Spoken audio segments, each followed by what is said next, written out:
नवरात्रि की आप सबको बहुत बहुत बधाई हो। आज से हम दुर्गा सप्तशती का पाठ करेंगे। आज की इस वीडियो में हम कवचम का पाठ करेंगे। तो आइए पाठ शुरू करते हैं। ओम चंडिका देवी को नमस्कार है। मार्कंडेय जी ने कहा, पितामह, जो इस संसार में परम गोपनीय तथा मनुष्यों की सब प्रकार से रक्षा करने वाला है और जो अब तक आपने दूसरे किसी के सामने प्रकट नहीं किया हो, ऐसा कोई साधन मुझे बताइए। ब्रह्मा जी बोले, ब्राह्मण, ऐसा साधन तो एक देवी का कवच ही है, जो गोपनीय से भी परम गोपनीय, पवित्र तथा संपूर्ण प्राणियों का उपकार करने वाला है।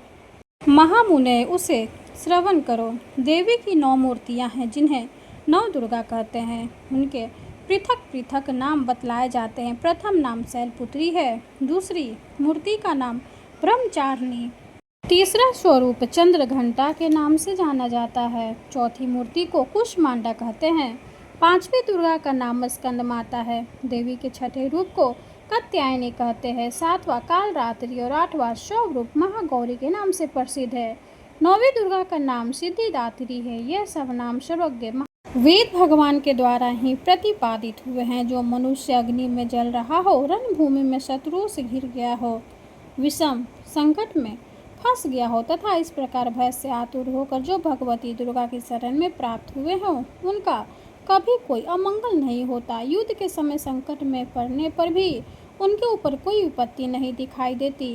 उन्हें शोक, दुख और भय की प्राप्ति नहीं होती।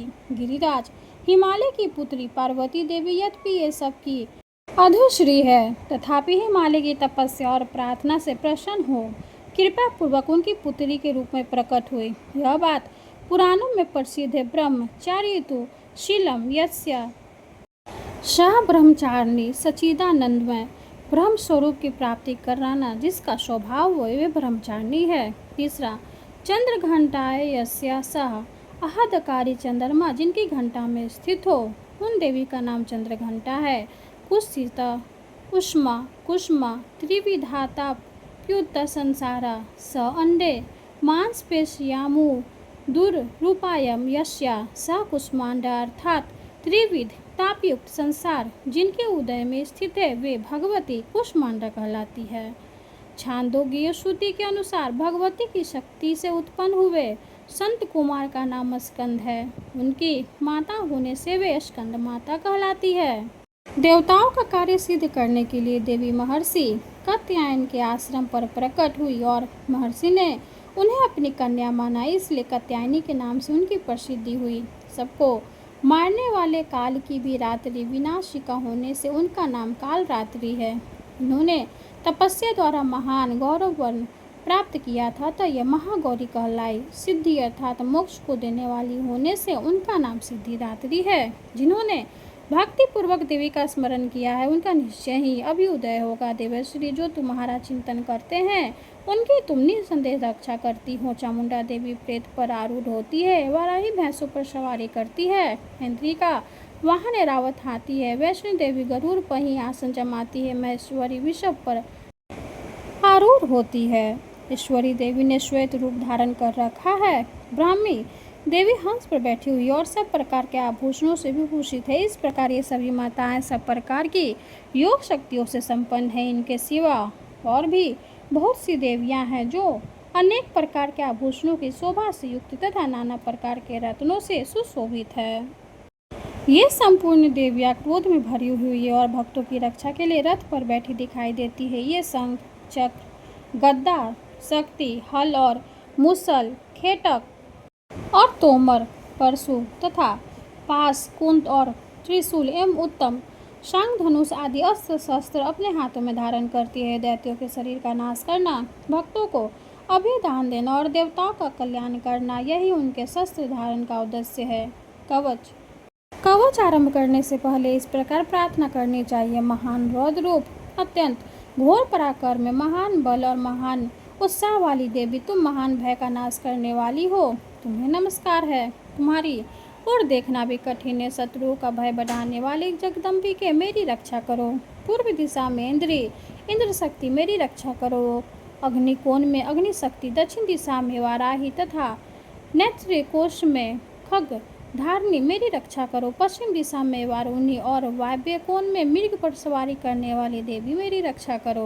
उत्तर दिशा में कौमारी और ईशान कोण में शूलधारिणी देवी रक्षा करो। ब्रह्मानी तुम ऊपर की ओर से मेरी रक्षा और वैष्णवी देवी नीचे की ओर से मेरी रक्षा करो। इस प्रकार शव को अपना वाहन बनाने वाले चामुंडा देवी दसों दिशाओं में मेरी रक्षा करो। जया आगे से और विजया पीछे की ओर से मेरी रक्षा करो। वाम भाग में अजिता और दक्षिण भाग में अपराजिता रक्षा करे। उद्योतनी शिखा की रक्षा करे। उमा मेरे मस्तक पर विराजमान होकर रक्षा करे। ललाट में मालाधारी रक्षा करे और यशविनी देवी मेरी भौवे का संरक्षण करे। भौवे के मध्य भाग में त्रिनेत्र और नथुनों की यम घटना देवी रक्षा करे। दोनों नेत्रों के मध्य भाग में शंखनी और कानों में द्वारवासिनी रक्षा करे। कालिका देवी कपोलों की तथा भगवती सांकरी कानों के मूल भाग की रक्षा करे। नासिका में सुगंधा और ऊपर के ओठ में चर्चिका देवी रक्षा करे। नीचे के ओठ में अमृत कला तथा जीभ पर सरस्वती देवी रक्षा करे। कौमारी दांतों की और चंडिका कंठ प्रदेश की रक्षा करे। चित्रघंटा गले की घाटी की और महामाया तालू में रहकर रक्षा करे। कामाक्षी ढोरी की और सर्वमंगलम मेरी वाणी की रक्षा करे। भद्रकाली गीवा में और धनुधरी पृष्ठवंश मेरुदंड में रहकर रक्षा करे। कंठ के बाहरी भाग में नीलगिरवा और कंठ के नली में नलकुंबरी रक्षा करे। दोनों कंधों में खगनिनी और मेरी दोनों भुजाओं की व्रजधारिणी रक्षा करे। दोनों हाथों में दंडिनी और अंगुलियों में अंबिका रक्षा करे। शूलेश्वरी नखों की रक्षा करे। कुलेश्वरी कुष्ठी पेट में रहकर रक्षा करे। महादेवी दोनों स्तनों की और शोक विनाशिनी देवी मन की रक्षा करे। ललिता हृदय में और शूलधारिणी हृदय में रहकर रक्षा करे। नाभि में कामनी और भूभाग में कुहेश्वरी रक्षा करे। पूतना और कामिका लिंग की और महिष वाहिनी गुद्दा की रक्षा करे। भगवती कटी भाग में और विंध्यवासिनी घुटनों की रक्षा करे। संपूर्ण कामनाओं को देने वाली महाबाला देवी दोनों पिंड नलियों की रक्षा करे। नारसिंही दोनों घुटियों की और तेजस्वी देवी दोनों चरणों के पृष्ठ भाग की रक्षा करे। श्री देवी पैरों के अंगुलियों में और तलनासिनी पैरों के तलू में रहकर रक्षा करे। अपनी दाढ़ी के कारण भयंकर दिखाई देने वाली चंद्रकराली देवी नखों की और ऊर्ध्वकेशिनी देवी केशों की रक्षा करे। रोमा वालियों के छिद्रों में कौबेरी और त्वचा की वागीश्वरी देवी रक्षा करे। पार्वती देवी रक्त मज्जा वसा मांस हड्डी और मेद की रक्षा करे। आंतों की कालरात्रि और पित्त की मुकेटेश्वरी रक्षा करे। मूलाधार आदि कमल कोशों में पद्मावती देवी और कफ में चूड़ामणि देवी स्थित होकर रक्षा करे। नख के तेज की ज्वालामुखी रक्षा करे। जिसका किसी भी अस्त्र से भेदन नहीं हो सकता, वो अभेदा देवी शरीर के समस्त संधियों में रहकर रक्षा करे। ब्रह्मानी आप मेरे वीर्य की रक्षा करे। छत्रेश्वरी छाया की तथा धर्मधारिणी देवी मेरे अहंकार मन और बुद्धि की रक्षा करे। हाथ में वज्र धारण करने वाली वज्रहस्ता देवी मेरे प्राण अपान व्यान उदान और समान वायु की रक्षा करे। कल्याण में शोभित होने वाली भगवती कल्याण शोभना मेरे प्राण की रक्षा करे। रस रूप गंध शब्द और स्पर्श इन विषयों का अनुभव करते समय योगिनी देवी रक्षा करे तथा सत्व गुण रजोगुण और तमोगुण की रक्षा सदा नारायणी देवी करे।